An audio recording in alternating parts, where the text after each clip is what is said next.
தெய்வம் நீ என்று உணர் யூடியூப் சேனல் உங்களை அன்புடன் வரவேற்கிறது.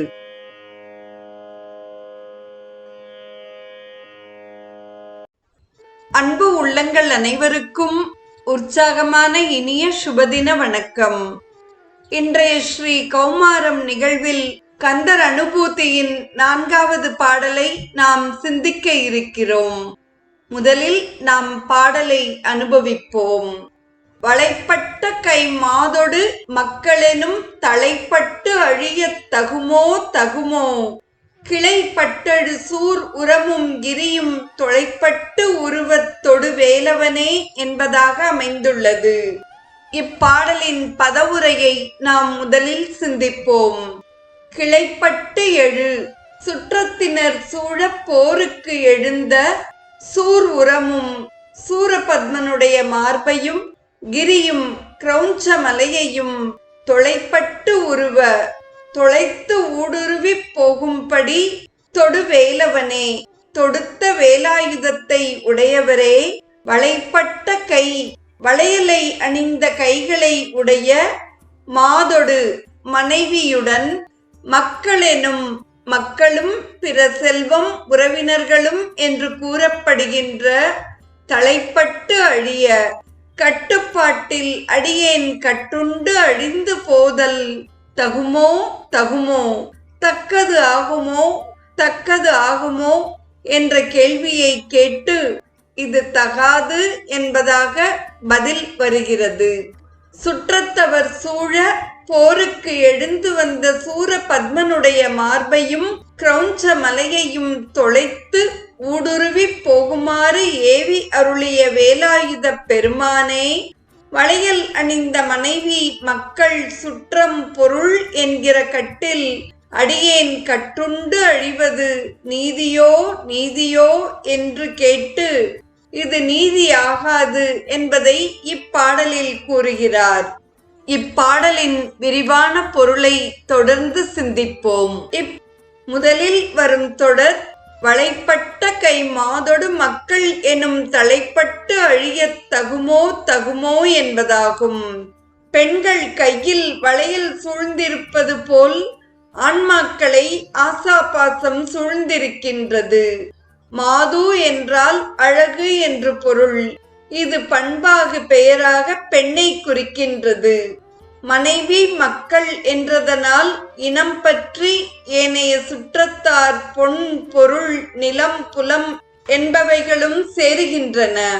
இவைகள் மீது ஆசை வைத்து அந்த ஆசையாகிய தலையால் ஆன்மா கட்டுண்டு அறிவு குன்றி அவலமுறுகின்றது. தகுமோ என்ற சொல்லில் உள்ள ஓ என்ற இடைச்சொல் எதிர்மறை பொருளில் வந்தது. முருகனுடைய திருவடிப்பேற்றை விரும்புகின்ற ஒருவர் மனைவி மக்கள் என்ற உயிர் பற்றும் பொன் பொருள் என்ற புறப்பற்றும் அறவே நீங்கி நிற்க வேண்டும். அடல் வேண்டும் ஐந்தன் புலத்தை விடல் வேண்டும், வேண்டிய எல்லாம் ஒருங்கு என்கிறார் தெய்வ புலவர் திருவள்ளுவர். தலைப்பட்டு அழிதல் தகாது என்பதை வற்புறுத்தும் பொருட்டு தகுமோ தகுமோ என்று இருமுறை கூறுகின்றார். இது தகுமோ, இது முறையோ, இது தர்மம் தானோ என்று திருவருட்பா கூறுகிறது. பெண்டிர் மக்கள் சுற்றம் என்னும் பேதை பெருங்கடலை விண்டு பண்டே வாழமாட்டேன், வேதனை நோய் நலிய கண்டு கண்டே உன்றன் நாமம் காதலிக்கின்றது, உள்ளம் வண்டு கிண்டி பாடும் சோலை வலிவல மேயவனே என்று திருஞான சம்பந்தர் தமது தேவாரத்தில் கூறுகிறார். மனைவி தாய் தந்தை மக்கள் மற்றுள்ள சுற்றம் என்னும் வினையுளே விழுந்து அழுந்தி வேதனைக்கு இடமாகாதே, கனையும் மாக்கடல் சூழ் நாகை மண்ணு காரோணத்தானை நினையுமா வல்லீராகில் உய்யலாம் நெஞ்சினீரே என்கிறார் திருநாவுக்கரசர். தலைப்பட்டு அழியத் தகுமோ என்று அருணகிரிநாத பெருமான் கூறியது உலக மக்கள் நிலையை தம்மீது வைத்து கூறினார் என்று நாம் உணரலாம். மனை மக்கள் சுற்றமெனும் மாயா வலையை கடக்க அறியாதே வினையில் செருக்கி அடியேன் விழலுக்கிரைத்து விடலாமோ என்று திருப்புகழிலும் அருணகிரிநாதர் வலியுறுத்துகிறார். தொடரும் சொற்றொடர் கிளைப்பட்டு எழுசூர் உரமும். கிளை என்றால் சுற்றம். சுற்றத்தவர் சூழ சூரபத்மன் போருக்கு எழுந்து வந்தான். பல கிளைகளோடு மாமரமாய் சூரபத்மன் நின்றான் என்றும் பொருள்படும். துண்ணு பல் கவடு போக்கி சூதமாய் அவுணன் நின்றான் என்று கந்தபுராணம் கூறுகிறது. திரையெறி மலைகளில் கவடு பல போக்கி நின்றமா என்று கல்லாடம் கூறுகிறது. சூரபத்மன் ஆணவ மலம், வேல் ஞானம். ஞானம் ஒன்றுதான் ஆணவத்தை அழிக்கும். கிளைத்து புறப்பட்ட சூர் மார்புடன் கிரி ஊடுருவத் தொலைத்து புறப்பட்ட வேல் கந்தனே என்று கந்தர் அலங்காரம் 32வது பாடலில் அருணகிரிநாத பெருமான் கூறுகிறார். தொடரும் சொல் கிரியும் என்பதாகும். தாரகனுடைய மாயைக்கு உதவ கிரௌஞ்சமலையாய் அரக்கன் நின்றான். அன்றியும் சூரபத்மனுக்கு 7 மலைகள் துணை செய்து நின்றன. அவற்றை முருகவேல் வேலால் அழித்து அருளினார்.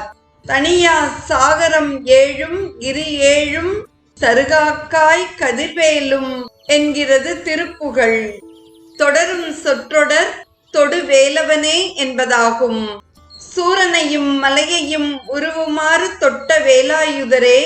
தொட்ட என்ற இறந்த காலத்தால் கூறப்பட்டதாகிய இச்சொல் தொடு என்று நிகழ்காலத்தில் வந்தது.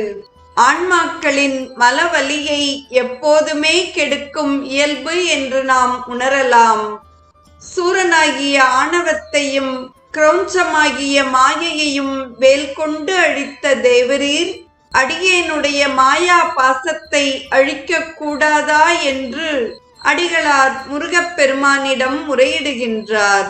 வேலாயுத கடவுளே, பாசபந்தத்தில் அடியேன் கட்டுண்ணாமல் காத்தருள் என்பதே இப்பாடலின் கருத்துரையாக அமைகிறது. நாளைய நிகழ்வில் கந்தர் அனுபூதியின் 5வது பாடலையும் அதற்கான பொருளையும் சிந்திப்போம். இன்றைய ஸ்ரீ கௌமாரம் நிகழ்வில் கந்தர் அனுபூதியின் 4வது பாடலையும் அதற்கான பொருளையும் செவிமடுத்த அத்துணை நல்ல உள்ளங்களுக்கும் நெஞ்சார்ந்த நன்றி. மீண்டும் நாளைய நிகழ்வில் இணைவோம். தெய்வம் நீ என்று உணர் யூடியூப் சேனலை கேட்டு மகிழ்ந்த நீங்கள் உங்கள் நட்பு வட்டத்திற்கும் பகிர்ந்து தொடர்ந்து உங்களது நல்ல ஆதரவினை சப்ஸ்கிரைப் செய்து வழங்குமாறு அன்புடன் வேண்டுவது உங்கள் அன்பின் விசாலம்.